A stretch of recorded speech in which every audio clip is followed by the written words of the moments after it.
Hai semuanya, perkenalkan namaku Lala. Aku baru saja mendapat juara di ajang lomba desain logo sebuah produk makanan. Hadiahnya nggak tanggung-tanggung loh, piala dan uang tunai sejumlah 10 juta rupiah. Wow, banyak sekali kan nominal hadiahnya. Uangnya mau Lala tabung di bank supaya mendapat keuntungan yang banyak sekali. Tunggu dulu, yang Lala tahu di bank ada sistem bunga tunggal dan bunga majemuk. Kalau uang hadiah tadi Lala simpan di bank selama 5 tahun dengan suku bunga 7,5%, lebih menguntungkan mana ya? Sistem bunga tunggal atau bunga majemuk?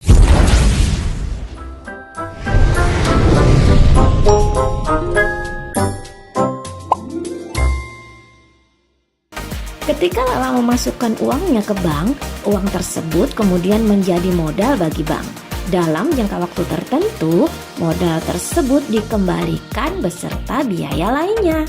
Nah, biaya lainnya inilah yang disebut dengan bunga. Ada 2 jenis bunga, yaitu bunga tunggal dan bunga majemuk. Bunga tunggal adalah bunga yang perhitungannya hanya berdasarkan pada jumlah modal awal selama periode waktu tertentu. Sedangkan bunga majemuk yaitu bunga yang besarannya akan muncul di setiap akhir suatu periode dan mempengaruhi besar modal serta bunga pada setiap waktu.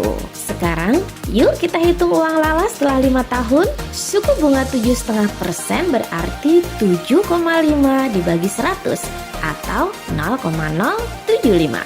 Dengan sistem bunga tunggal, maka perhitungannya adalah tahun 2022 Lala menyetorkan uangnya sebesar 10 juta rupiah. 1 tahun berjalan, dia akan mendapatkan bunga sebesar 0,075 dari 10 juta rupiah, yaitu 750.000. Sehingga pada tahun 2023 tabungannya berkembang menjadi 10.750.000 rupiah.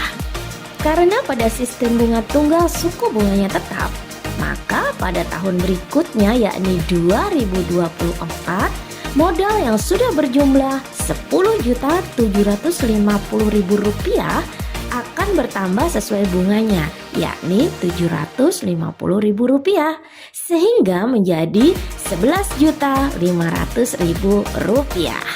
Dan perhitungan tersebut berulang di tahun berikutnya.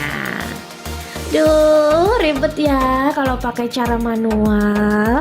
Ada nggak sih cara yang lebih simpel buat menghitung bunga tunggal? Ada dong. Bunga tunggal dapat dihitung dengan rumus berikut. Mari kita hitung tabungan Lala setelah 5 tahun.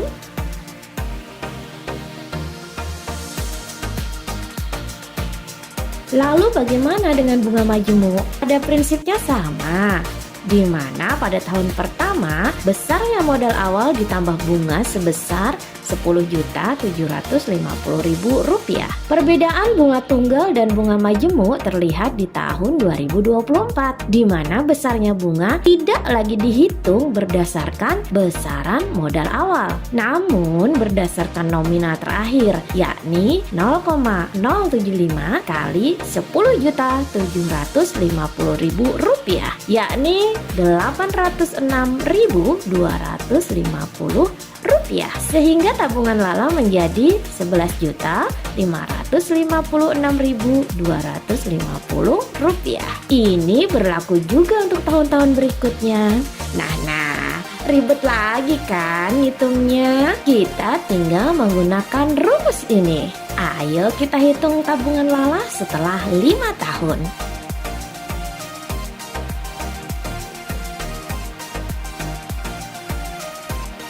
Dari 2 perhitungan tadi, mari kita bandingkan. Tabungan dengan modal awal 10 juta rupiah setelah disimpan selama jangka waktu 5 tahun dengan suku bunga 7,5% ternyata menjadi 13.750.000 rupiah dengan sistem bunga tunggal, dan menjadi 14.356.000 rupiah dengan sistem bunga majemuk. Dari sini terlihat bukan mana yang lebih menguntungkan bagi Lala? Ini dikarenakan bunga majemuk membungakan bunga dari periode sebelumnya atau bunga berbunga. Oke, balik ke pembahasan. Bagaimana jika bunga majemuk diterapkan dalam pemberian hutang? Hal ini tentu akan sangat memberatkan ya bagi yang berhutang. Setelah mengetahui perbedaan bunga tunggal dan bunga majemuk, maka bisa diambil kesimpulan bahwa bunga majemuk akan lebih menguntungkan ketika kamu berinvestasi. Jadi, gunakanlah uang yang kita miliki dengan bijak. Sampai jumpa di pembelajaran berikutnya.